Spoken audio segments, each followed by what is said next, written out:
Hello, my puppets. I'm going to be reading you 3 stories from the Grimm's fairy tales today because sometimes they are incredibly short as well as having all of the other issues. But I think that it's okay to have a brief story now and again. It gets you thinking. Just like here with the golden key. In the wintertime, when deep snow lay on the ground, a poor boy was forced to go out on a sledge to fetch wood. When he had gathered it together and packed it, he wished, as he was so frozen with cold, to not go home at once, but to light a fire and warm himself. So he scraped away some of the snow, and as he was thus clearing the ground, he found a tiny golden key. Hereupon, that where he was finding the key, the lock must also be. And so he dug in the ground and found an iron chest. If the key does but fit, thought he, no doubt there are precious things in the little box. He searched, but no keyhole was there. At last he discovered one, but it was so small it was hardly visible. He tried it, and the key fitted it exactly. He turned it around once, and now we must wait until he has quite unlocked it and opened the lid, and then we shall learn what wonderful things were lying in that box. And that's the whole story. There's nothing else.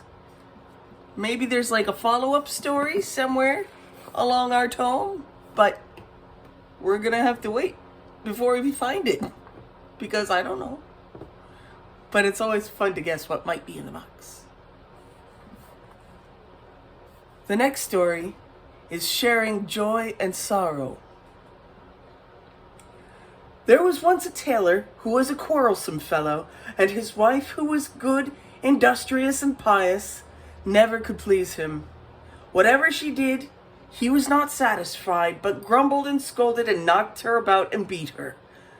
As authorities at last heard of it, they had him summoned and put into prison in order to make him better. He was kept for a while on bread and water, and then set free again. He was forced, however, to promise not to beat his wife anymore, but to live with her in peace and share joy and sorrow with her as married people ought to do. All went on well for a time, but then he fell into his old ways and was surly and quarrelsome once more, and because he dare not beat her, he would seize her by the hair and tear it out. The woman escaped from him and sprung out into the yard, but he ran after her with his yard measure and scissors and chased her about, and threw the yard measure and the scissors at her, and whatever else came into his way. When he hit her, he laughed, and when he missed her, he stormed and swore, and this went on so long that the neighbors came to assist the wife. The tailor was once again summoned before the magistrates and reminded of his promise. "Dear gentlemen," he said, "I've kept my word. I have not beaten her, but I have shared joy and sorrow with her." "How can that be?" asked the judge, "when she continuously brings such heavy complaints against you?" "I've not beaten her, but just because she looked so strange, I wanted to comb her hair with my hand. She, however, got away from me and left quite spitefully. I hurried after her in order to bring her to duty, and I threw at her a well-meant admonition to whatever came readily at hand. I have shared joy with her, and also, for whenever I hit her, I was filled with joy, and she of sorrow. And if I missed her, then she was joyful, and I sorry." The judges were not satisfied with this answer, but gave him the reward that he deserved. And I'm thinking to myself, like, that's the end of that story too. And so, if he got the reward he deserved, it best well have been prison, because, geez, this guy, Taylor, is not a great person. So we'll move on to our final story, The Nail. A merchant had done good business at the fair, and has sold his wares and lined his money bags with gold and silver. Then he wanted to travel homeward and be on his way so he could reach his house before nightfall. So he packed his trunk with the money on his horse and rode away. At noon he rested in a town, and when he wanted to go further, the stable boy brought out his horse and said, "A nail is wanting, sir, in the shoe of its left hind foot." "Let it be wanting," answered the merchant.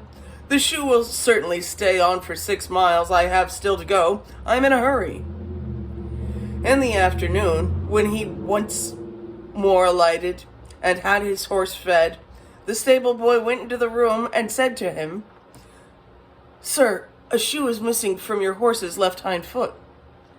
Shall I take him to the blacksmith?" "Let it be wanting," answered the man. "The horse can very well hold out a couple of miles which remain, and I'm in haste."